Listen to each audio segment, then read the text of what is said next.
La pensée de la structure complexe de l'œil m'a refroidi, mais j'ai surmonté cette étape de plainte. Et maintenant, les détails insignifiants de la structure me rendent souvent très mal à l'aise. La vue d'une plume dans la queue d'un paon, chaque fois que je le regarde, me rend malade.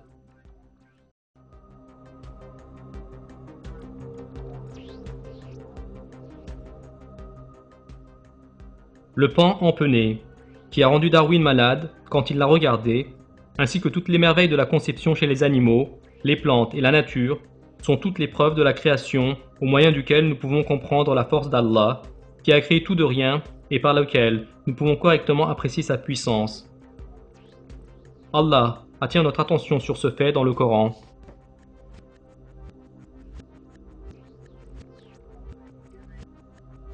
Et la terre, nous l'avons étendue, et nous y avons enfoncé fermement des montagnes, y avons fait pousser toutes sortes de magnifiques couples de végétaux, à titre d'appel à la clairvoyance et un rappel pour tout serviteur repentant.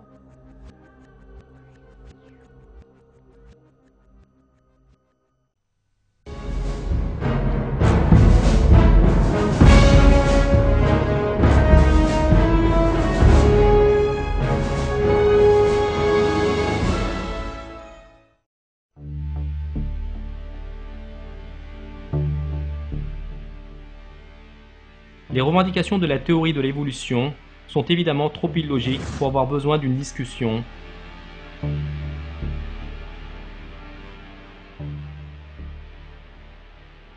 Elles sont aussi absurdes que l'affirmation que les gratte-ciel au milieu d'une ville sont arrivés par hasard, résultant des pierres et d'autres débris laissés par une pluie torrentielle. Les évolutionnistes rencontrent une difficulté principale en mettant en avant ces revendications qui ne sont basées sur aucune découverte scientifique. L'explication de l'âme humaine.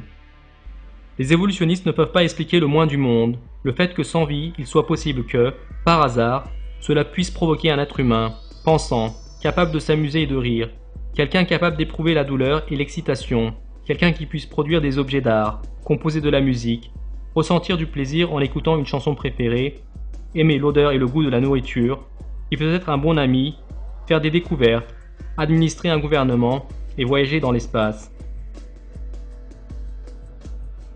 C'est parce que ces propriétés sont le résultat d'un homme ayant été doté d'une âme par Allah. Les êtres humains sont intelligents et des êtres obstinés envers Allah qui leur a insufflé son esprit. Cette vérité a été révélée dans les versets du Coran. Qui a bien fait tout ce qu'il a créé, et il a commencé la création de l'homme à partir de l'argile. Puis il tira sa descendance d'une goutte d'eau vile, le sperme. Puis il lui donna sa forme parfaite et lui insuffla de son esprit. Et il vous a assigné l'ouïe, les yeux et le cœur, que vous êtes peu reconnaissants.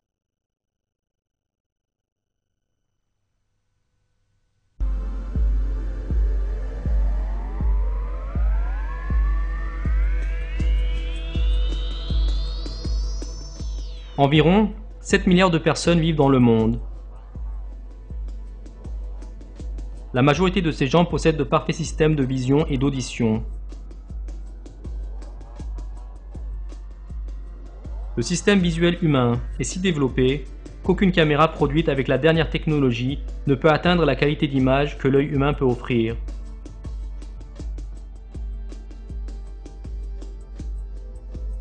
L'oreille humaine est plus avancée que le système auditif le plus moderne. Mais les darwinistes croient que ces systèmes visuels et auditifs, dont la technologie la plus avancée ne peut même pas s'approcher, sont les produits du hasard aveugle. Bien sûr, ces revendications sont extrêmement irrationnelles.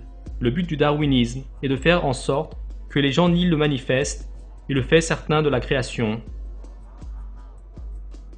Il n'y a absolument aucun doute que des atomes sans vie, inconscients, ne peuvent pas penser. Ils sont ignorants en loi physique et ne peuvent pas faire des calculs mathématiques. Ils ne peuvent pas devenir des ingénieurs qui construisent des barrages retenant des tonnes d'eau ou de gigantesques gratte-ciel. Ils ne peuvent pas utiliser un ordinateur, jouer du piano ou composer de la musique agréable. Le darwinisme est une cécité plus sérieuse et incompréhensible que la croyance des Égyptiens antiques envers le soi-disant dieu du soleil Ra, les totems de quelques tribus africaines, l'adoration du soleil par les Sabéens les idoles faites à la main par le peuple d'Abraham et l'adoration du veau d'or par les enfants d'Israël.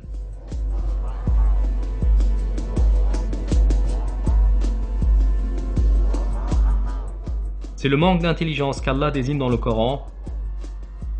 Dans plusieurs versets, il dit que quelques personnes feront assombrir leur jugement et tomberont dans un état si misérable qu'ils seront incapables de voir la vérité. Il en est parmi eux qui viennent écouter, cependant que nous avons entouré de voiles leur cœur, qui les empêchent de comprendre le Coran. Et dans leurs oreilles est une lourdeur. Quand même, ils verraient toutes sortes de preuves, ils n'y croiraient pas.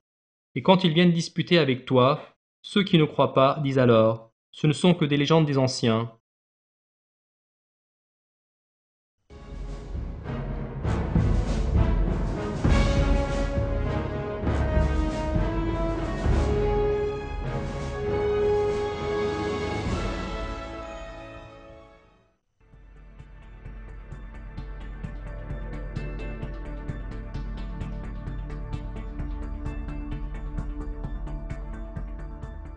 Quand nous regardons une image, nous savons que c'est le travail d'un peintre, conscient, capable, expérimenté et bien informé. Même si nous ne voyons pas le peintre, nous n'avons aucun doute quant à son existence. Personne ne peut soutenir que l'image ait surgi comme si elle était le résultat d'une peinture étant accidentellement tombée sur la toile.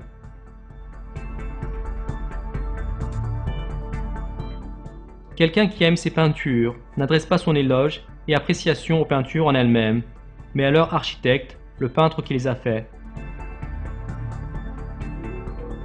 Toutes les beautés que nous voyons autour de nous appartiennent à Allah, leur créateur.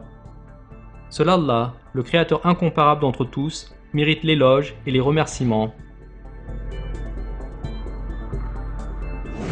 Les gens qui croient en ces revendications les plus illusoires et non scientifiques de l'évolution sous le masque scientifique, et qui consacrent leur vie à la défense de ces revendications, seront humiliés quand la vérité sera finalement révélée.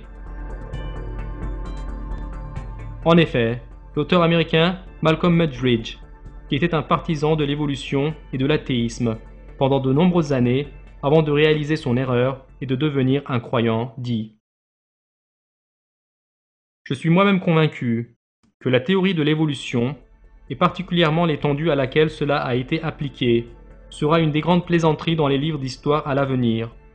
La postérité fera merveille, à tel point qu'une hypothèse douteuse peut être acceptée avec la crédulité incroyable qu'il a. »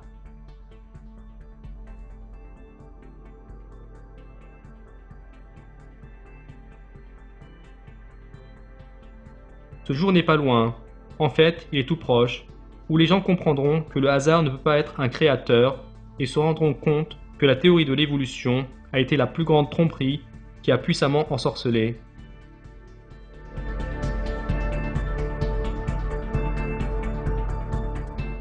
C'est parce que la vérité sur la création est évidente. Comme il est exposé dans le Coran, c'est Allah Tout-Puissant qui donne aux gens tout ce qu'ils possèdent et qui crée l'univers dans lequel nous vivons. Ce qu'une personne doit faire avant tout, c'est de connaître Allah, le Créateur d'entre nous, et le remercier. Dis, qui vous attribue de la nourriture du ciel et de la terre? Qui détient l'ouïe et la vue, et qui fait sortir le vivant du mort, et fait sortir le mort du vivant, et qui administre tout? Ils diront Allah. Dis alors, ne le craignez-vous donc pas? Tel est Allah votre vrai Seigneur, au-delà de la vérité. Qu'y a-t-il donc sinon l'égarement? Comment alors pouvez-vous vous détourner?